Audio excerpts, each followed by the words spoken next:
Hey guys, and welcome to Behind the Crypto podcast by Cryptorsy. I'm Mike Graham. I'm your host for today's conversation. The podcast, we're really talking to some of the most brightest and interesting minds in the Web3 crypto space. So with that being said, I'd like to introduce our guest for today's podcast, for today's conversation, Hugo Finkelstein. Sir, it's great to have you with us. Thank you for having me, Mike. It's a pleasure being here. Yeah, I'm really looking forward to talking. Obviously you're the co-founder and CEO of Rise. Yeah. It'd be awesome to kind of learn a little bit more about you, about what the project is about. It'd be lovely to go into depth about that as well. But yeah, just for the audience, for the people that don't know you, I know we've connected and we've had a brief conversation, but it'd be great to know a little bit more about you. Yeah. Well, what about me? I'm French, dual citizen with the US. I'm living in New York. I moved here about 15 years ago, with my entire family. And my journey has been around entrepreneurship for all my career. Basically, I joined a in 2017 after graduation a cryptocurrency exchange. Okay. So way back when the ICO market was on a craze, Uh-huh. and I helped an entrepreneur essentially build all of his marketing and communication strategies all around the world at a very Amazing. local level ahead of his ICO. So, Amazing. built out entire frameworks, and that's how I got my foot in the door of the blockchain space. I learned about the technology, got fascinated by it. I learned about ICOs, the power of communities all around the world. And yeah, we built all those frameworks for it was very intense Yeah. for a few months, but the ICO ended up being extremely successful, and so successful that we got demand from many other projects to help them in their marketing and communication efforts. So that's how I got started in the space. So you're almost like an OG in the space, right? If you Yeah, we've gone through a couple of winters, couple of summers, but yeah, we've been here for a while. Amazing, amazing, amazing. So how did you find that experience coming from, not being in blockchain, not being in Web3, not being in crypto, and in 2017, things were very different back then, right? How did Yeah, you how did you find that initial experience? I mean, I was so excited. I was so pumped. It was. I remember at the time, Discord was becoming a thing to build Wow. communities Discord online. was Like, becoming the thing. yes, exactly. They weren't, Discord was very, gamers oriented. Uh-huh. But blockchain projects were starting on setting up their communities, their rules, different channels, etc., on there. So I think we were one of the first projects to set up our community there, and got moderators. So it was the very beginning of like those online communities around blockchain projects. So really got fascinated by it, and I saw essentially the power of all these community members and what they could do all around. It was fascinating to me to be able to speak to someone across the globe, and have like points in common essentially around the project that we're backing, the technology, etc. It was really really fascinating experience. Yeah, I think, it's so interesting listening to you say that, right? 2017 feels like a lifetime ago, especially in Web3, right? Yeah, yeah, But yeah. it's interesting how that common narrative of the community builds the project, the community builds the power, the community brings the influence. It's still Hmm. very, I see that so much with clients that we work with, for example. Yeah, So, what you're saying back then still holds so much truth now, right? Which is yeah. which is amazing. So how talk to us about your current project. Tell us a little bit about what you're doing. You're obviously the co-founder, CEO of Rise. Yep. So what is it that you guys do? What's the story there? How did that Yeah. get started? Yeah, yeah, yeah. So, and I'll keep going on my story because it leans into what we're building now. So, after this successful ICO, got a lot of demand from other projects to build their communities. So I decided to launch a marketing agency. Mhm. That marketing agency would focus on blockchain related projects, and we would essentially duplicate all of the strategies, framework, and tap into our network that we built to help those projects. So I did that for a year and a half. Through that endeavor, I worked a lot on, the Fivers, the Upworks of the world, these gig economy marketplaces. So I got to learn about this independent, flexible workforce that I could tap into without having to hire full time to satisfy my client needs. So really got, interested into that space as well. So I did that for a year and a half. In parallel, my now co-founder, Andrew, who's the CTO of Rise, was running his own blockchain, smart contract development shop, building smart contracts, exchange blockchain explorers, wallets, etc. And we met in, I believe it was early 2019, while I was still working at the agency. He was still running his shop. So we met. We knew we wanted to build something, build a project. So we brainstormed for a couple of months. And essentially, I remember one day we landed on an article saying how big this independent gig economy was only going to grow, and people were going to become more and more independent, having multiple customers, wanted more flexibility around locations of work, freedom to work from wherever they wanted, et cetera, et cetera. We did a lot of interviews with freelancers, and basically realized that those marketplaces, even though they're great and they really opened up, a whole new world to these people, they were too centralized. They were taking advantage of them around fees, around time to withdraw payments, et cetera, et cetera. So that's how Rise got started, actually. We sought out to build a marketplace connecting businesses and contractors, and facilitating all projects, transactions, milestones, etc., via smart contracts. So really empowering users, making them more independent with more secure, faster transactions. We launched that at the beginning of 2021. We were connecting businesses and independent contractors in the design and copywriting spaces. So two very subjective verticals, which in hindsight was extremely hard, because it's hard to make sure that a designer, for example, will fit the needs of a marketing manager, and that has very strong opinions around design, for example. So even though the designer could be very objective and efficient with his work, at the end of the day, it was a subjective topic. But anyway, so we launched the marketplace, and we quickly realized that our customers, after speaking with them, they were struggling not with connecting and finding the right talent online, but more so paying them in whatever currency they had and whatever currency the contractors wanted, all around the world in a compliant way. So I think it was April 2021, May 2021, exactly, 3 years ago, we decided to pivot. We thought, we have the payment infrastructure that we've already built, fiat and crypto with stable coins. Why don't we add a compliance layer to it and act as, the bridge between those customers and those contractors around the world, and then package that into, essentially an infrastructure play. And that hit it off right away with customers. We pivoted, we closed a fundraising round, got to build what we have today, and then launched in 2022. So essentially what we do today is Rise is a platform, a payroll and compliance platform that helps any kind of organization, whether that's a DAO, a protocol, a startup in the Web3 space, or a startup in the Web2 space, a more traditional business, an agency, all kinds of businesses and organizations, help them hire, onboard, and pay independent contractors all around the world in whatever treasury they have and the contractors want. So we essentially automate the routing between fiat and crypto, based on multiple types of pay schedules, and bringing that hybrid infrastructure to them.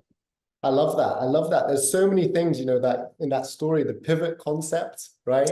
You guys, I think that happens so much in Web3. People start with maybe one idea or one concept in mind, something happens, and they almost stumble into a fantastic opportunity, kind of exactly what you guys have done, right? You had that opportunity, you had that moment, you had the timing, you pivoted, and you did really well. COVID must have been really interesting for you guys, actually, right? Because coming through that period, I know the world went through a revolution where so many people, Web3 as well, where so many people started to be more independent.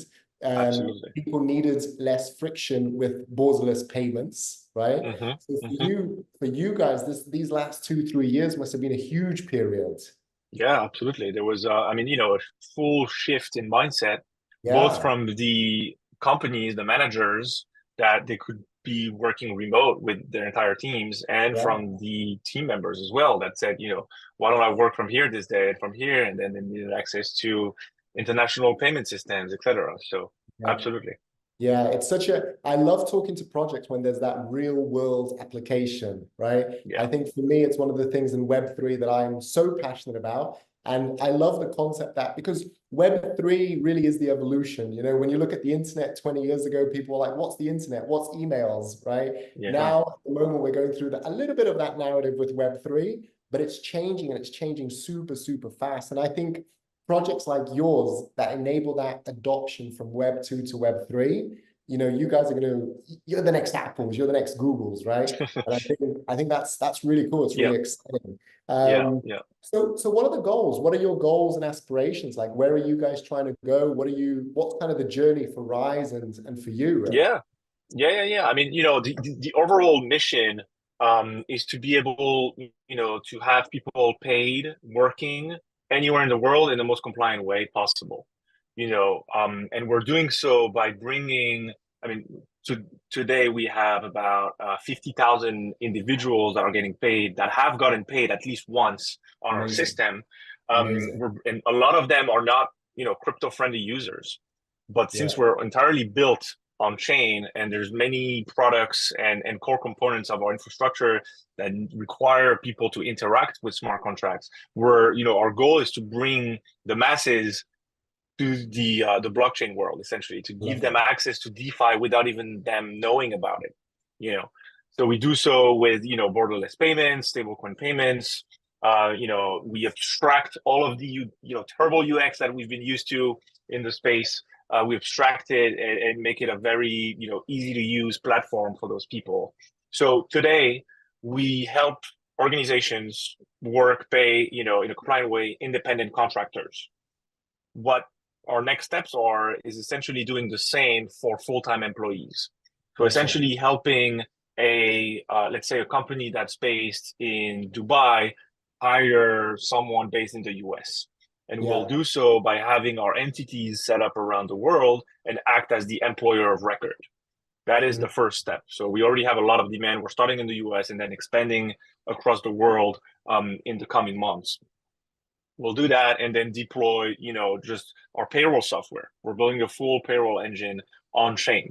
So tax deductions automatically based on your location, based on a unique smart contract that we deploy for you. So essentially, we'll be able to see, hey, I mean, Dubai is quite different, but someone based in the US will have local, state, and federal taxes to pay. And Yeah. based on that location, that will be tagged to the smart contract of that person. Any transaction coming as a full-time employee, any transaction coming to that smart contract will essentially invoke different transactions that will go Mhm. into buckets that will be used to pay the different relevant agencies. So sorry, I'm going on a deep end here, but employer record and getting to payroll, and then ways to help both payers, employers, organizations, and payees with newer kinds of and innovative financial products that are built on our infrastructure. So there's, Mhm. we have lots of ambitions, and we do believe that there's room, and it's only going to grow in terms of interest for a hybrid payroll solution with Yeah. innovative financial products to help people throughout their financial journeys, basically. Yeah, no, absolutely. I agree with that 100%. I think more and more you see how people are looking to get paid. It's funny, I have some of my non-Web3 friends sometimes text me and they're like, how do I get paid in crypto by a Yeah. certain client that they're working with, right? And this is Yep. where a solution like Rise really kicks in. And I think for certain territories, when you look at, for example, South America or Africa or Southeast Asia, where Mm-hmm. sometimes the currency fluctuations can be interesting to Mm-hmm. say the least. Yeah. For those companies, but also for those employers, for those workers, you guys bring a huge, huge value add, isn't it? Yeah. Um, Yeah. And it's actually a use case we've been seeing more and more. and we're diving into it, head first. Now we're seeing a lot of Web2. I mean, when I say Web2, it's just more traditional businesses with Yeah, treasuries in fiat. Um, these businesses have international workers, let's say based in Argentina. Those yeah, workers, they don't want to get paid in their local currencies. They want yeah, to hedge themselves against instability, and they want access to US dollar. So the yeah, easiest way, most efficient, fastest way to get US dollars via stable coins. But those yeah, companies do not know how to do that. They don't want to deal with wallet addresses, with gas costs, et cetera, et yeah, cetera. So we do that for them, and yeah, it's been quite amazing seeing all of this adoption over the past yeah. few months.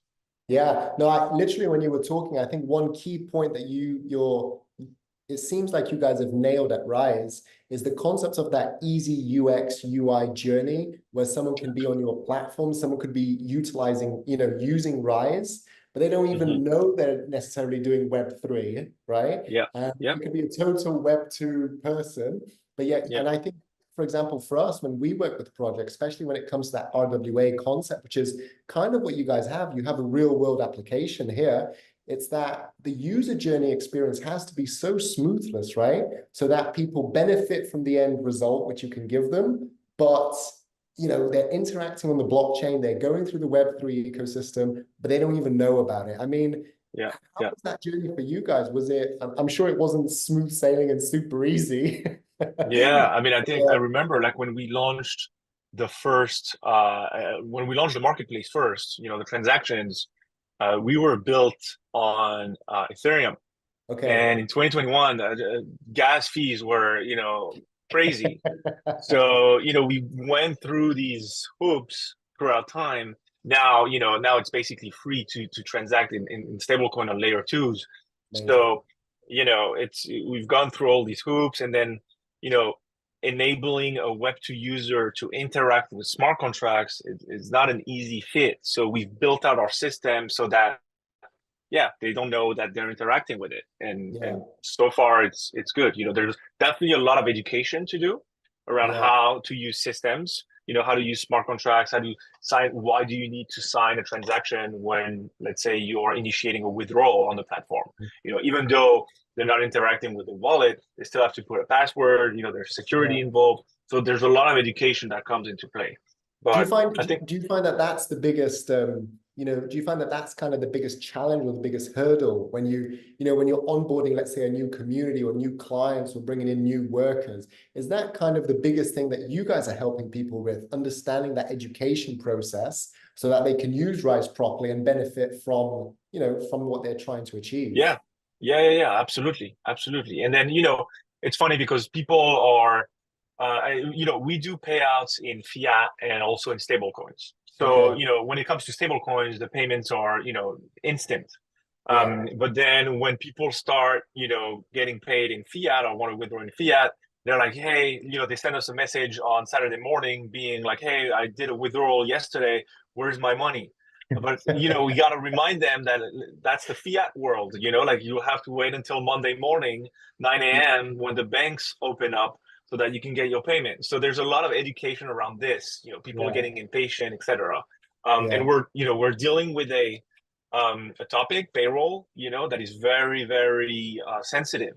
We Absolutely. got to pay people on time, etc. So Yeah. it's there's a lot of education and around both like how to use Web3 systems and how to use our system, but also explanation around why fiat payments take longer than a stable coin payment, for example. Yeah, yeah, yeah, absolutely. I love that. I love that. I love that. Listen, let's jump a topic a little bit here. I think Rise is an exciting concept. Tell us maybe a coin, or I always like to ask guests, on the podcast, maybe a coin or a project outside of their own, of course. Yeah, of course, of course. A coin or a token that they're excited about. Yeah, I mean, I think my by far my excitement and interest, and it's kind of related to what we do. But the I would token is you. expect that, Hugo. I would expect And that. then FYI, we don't have a token, but USDC, stablecoin USDC, and simply because first of all, the stablecoin use case to me is by far, for now, the killer app. essentially the around cross-border payments, being able to send, minimal or large sums and amounts of money across the globe for literally cents. Yeah. It's quite amazing to me. And I Yeah. think that, the blockchain technology was built in part to be able to do just that, like peer-to-peer transactions, without intermediaries across the world at the speed of internet, basically. Yeah. So stablecoins, and then within the stablecoin, category, USDC, because it's US based, it's the most regulated, scrutinized stablecoin out there. It's transparent. You can see the reserves in real time. Mm. It's, we saw it exactly a year ago when SVB collapsed and there was this whole little crisis. Yeah.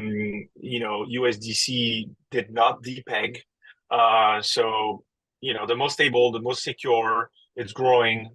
So yeah, I would go with USDC. I love that. I love that. Yeah, I think the concept of stable coins is a really, really interesting narrative, right? Because exactly what you're saying, it was funny. We obviously had in Dubai recently, we had Token 2049, and we Mm-hmm. had the founder of Telegram come on stage and talk, and that was his first time on stage for 10 years. And one of the fascinating things that they shared was that 70% of, or something like that, 70% of world's trade economy is still pegged against the dollar. So when you have a stable coin that is pegged against that asset as well, when the Yeah. world, like you're saying about Argentina earlier, I'm originally from Brazil, those places want to hold the US dollar. They want to have that asset, right? And if it's Yeah. difficult for them to have that in the real world, but they can have that through Rise, through Web3, it's just everybody's winning. Yeah, yeah, and I think that need is only going to grow. From Yeah. your and even like younger and younger generations of workforces getting into the workforce space, into the workforce, sorry, will want location flexibility and then financial flexibility. Yeah. So these are two topics that we're tackling, heads first at Rise. So pretty Yeah. excited for what's to I come. love that. I love that. I love that. I love that. Look, final thing before we start wrapping up. I think maybe you already talked about it a little bit with the stable coins, but is that kind of the narrative that you're the most bullish on? Like for me personally, I'm super bullish on projects that are RWA, real world assets or real world applications, because I Yeah, think there's a beautiful, projects that I work with where we do our marketing, where we help them build communities. I just love the narrative behind how do we bring people from Web 2 to Web 3? How do we give yeah. a real world application value? But what is the narrative? There's a few narratives at the moment. There's gaming, there's AI, there's etc. What is the one that you're most bullish on? Is it stable coins or is it something else? Yeah, it's definitely still stable coins, but moreover, it's more about, how, and it's fascinating. Like, I got in the space in 2017, and I got to see like the UXs, the use cases, the applications back in the day Big where difference, right? Big there's difference. it's day and night with what we have today, and I can only even imagine like what is it going to be in 10 years from now. So the Yeah. continuous process of improving the UX across applications and having those real, as you said, like real world use cases come up, and we're solving one here at Rise. That's what I'm the most bullish on. And then in terms of like more technicalities, I'm extremely bullish on everything that's and it's becoming more and more important, like cross-chain interoperability, Mhm. essentially being able to work across chains in Yeah. a very in a seamless way. Basically, that's what I'm super excited about. We're integrating that over here at Rise. We're available on multiple different chains. So overall, it's something that I'm also extremely bullish on. Yeah, listen, that's a really good point, Hugo. That's a really good point, right? You see projects sometimes. I'm actually working with a few projects at the moment where they build a really strong, powerful community for whatever chain they build on, but then that chain has limitations. And Yeah, then you have to go cross-chain. You have to have a yeah, multi-chain policy to be yeah, able to continue building and continue growing your project. So I love that. yeah, I love that. yeah. Listen, if people want to get hold of you, I mean, just to wrap up, if people want to get hold of you, what would be the best way? And maybe if you have a quote that resonates with Web3, I'd love to hear that. Yeah, I don't know, putting me on the spot on the quote, but people can get in touch with us. Our website is riseworks.io. and hopefully we can put that in the descriptions around here. But yeah, our team's available. You can reach out to me on LinkedIn directly, on Telegram, on via the website. And yeah, we're looking to help, you know, traditional companies as well as more Web3 crypto native organizations help pay their people all around the world at the speed of internet. So get in touch with us. We're launching payroll soon as well. So bringing all of these traditional HR, you know, benefits, healthcare, tax deductions, etc., on chain, and bringing that to Web3 organizations. So you know, very bullish on what we're doing, and yeah, the door is wide open. Fantastic, fantastic. Hugo, it's been a real pleasure. Guys, thank you for watching this interview, this fantastic conversation on Behind the Crypto. Thank you. My name's Mike Graham, and I look forward to seeing you on the next show. Cheers. Bye for now.